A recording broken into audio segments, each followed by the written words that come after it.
Hey everyone, it's Chad. Happy Easter. Today is April the 9th, and we're doing a few things in the garage today that I wanted to share with you, so stay tuned.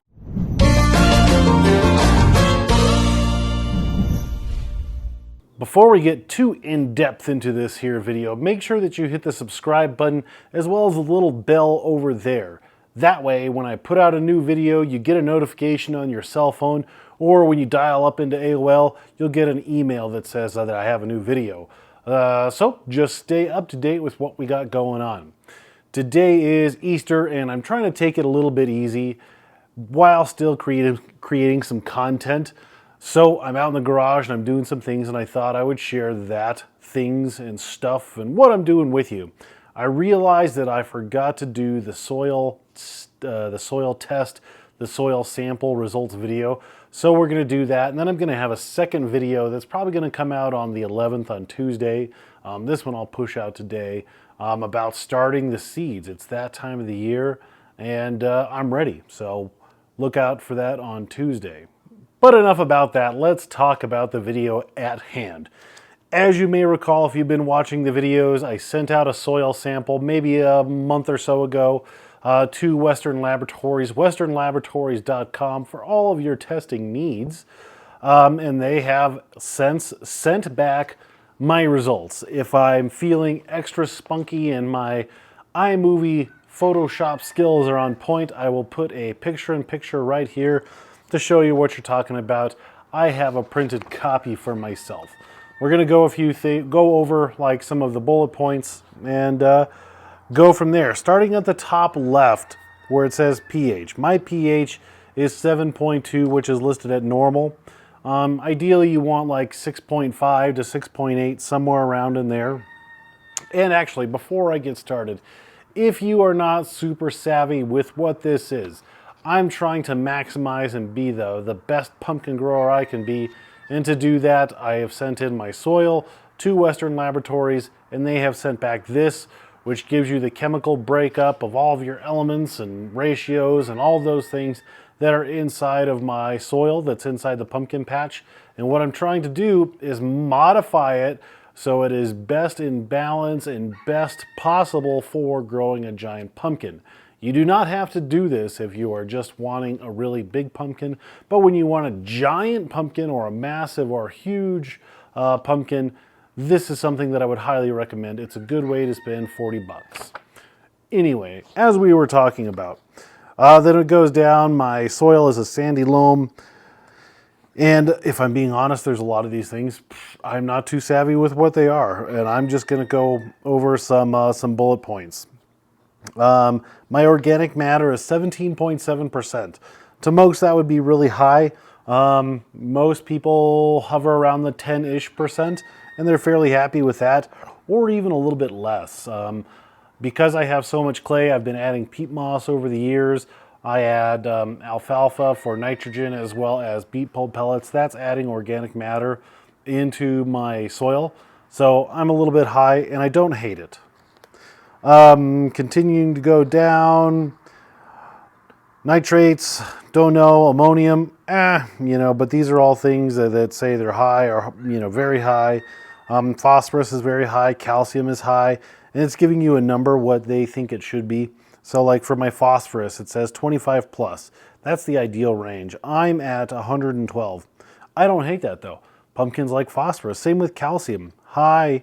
Where I am high, ideal is 1500. I'm high at 3650. I don't hate that number.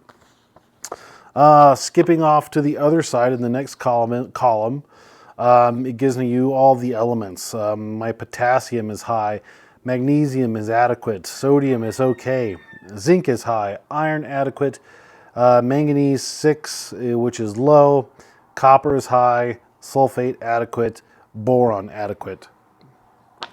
And then we go into the CECs. So all of my elements there, I'm not upset about at all.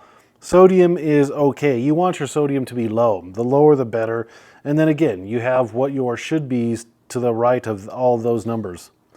The thing that I am most concerned about when I look at my own soil report is the balance of the things. I'm not overly concerned if something is a little bit high or something is a little bit low. You can fix those things. You would rather it be low than high on most things because, again, you can add stuff to get it to where you want it to be. My base CEC for calcium 108, whereas the ideal, so I'm a little high there. Magnesium, I'm right in the range. Potassium, I'm right in the range. Sodium, I'm okay. So my balance for the soil is really good, actually. I would dare say it's great.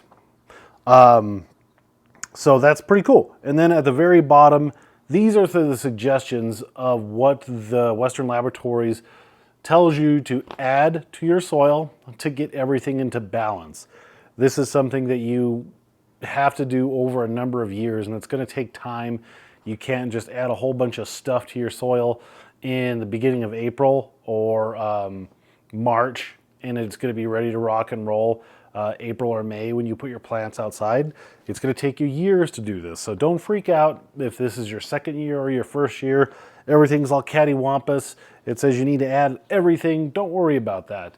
Give it time, patience, determination, grit that we talked about in the last video or one of them in the way back. It takes time to get everything balanced in. So as far as what I need, really the macros, the big ones are sulfur, 8 pounds per 1,000 square feet. So I would need to add about 16 pounds. I've done that.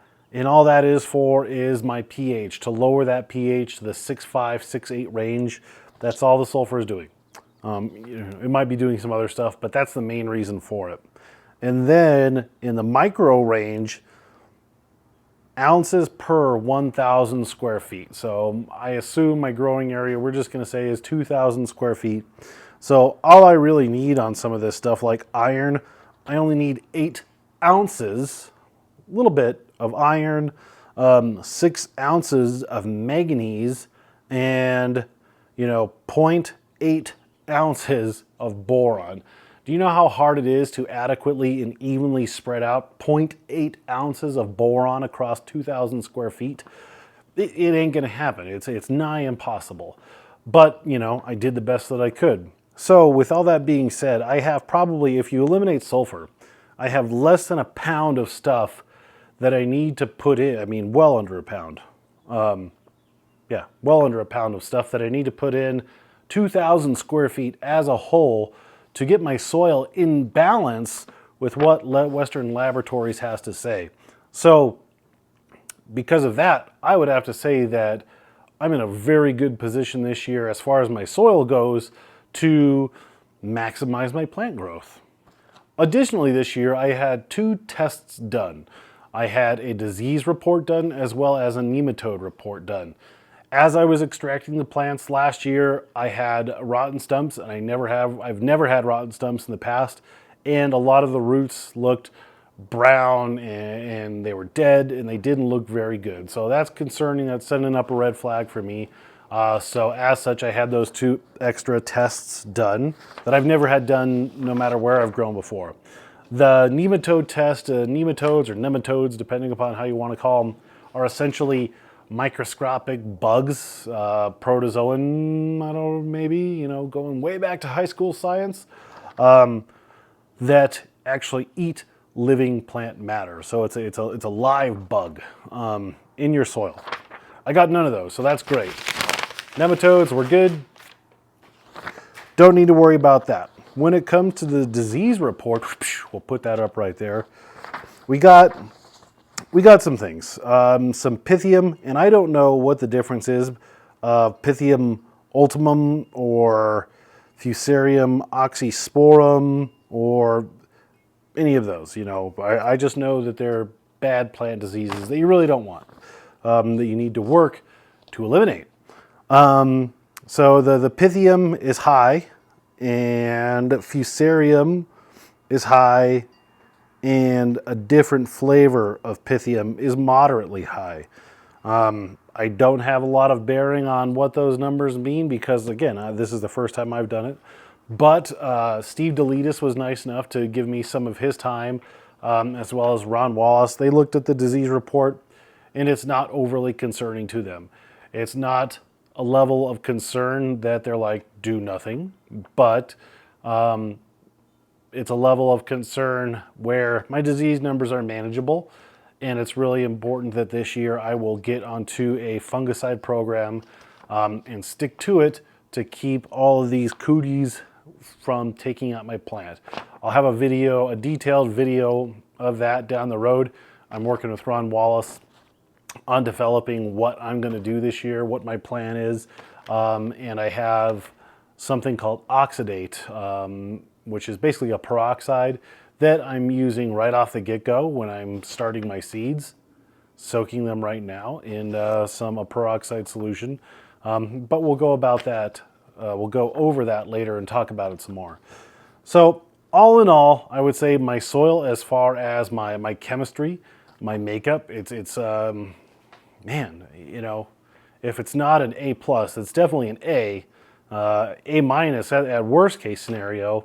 My disease, I would say that's a B-, C+, somewhere in there. I think over time everybody will have disease pressure. It's not an if, it's a when you have disease pressure. So now I'm aware of it, and I will formulate a plan to go forth and conquer it and keep it at bay so I don't have to worry about it taking out my plants. So if you've decided to invest in a soil sample from Western Laboratories or wherever you may get your soil sampling done, there's a ton of places, that's what it's going to look like, and that's the information that it will give you. It gives you what you need to know to put your soil in the best possible position to grow those giant pumpkins. So again, if you are wanting to get serious with growing giant pumpkins, I think it's a good way to spend $40. So I appreciate you watching the video today. Again, hit that subscribe button, comment below if you have any questions. I always get to them eventually. Hopefully you have a great Easter. I've got to fiddle around with starting these seeds here, so keep an eye out for that video, which will drop in 2 days. We'll do it on Tuesday, I think I mentioned. And this one will be up at some point tonight. But you don't know that because I'm filming it now. And right now, when you're watching this, is now. And this is back then. So, see ya.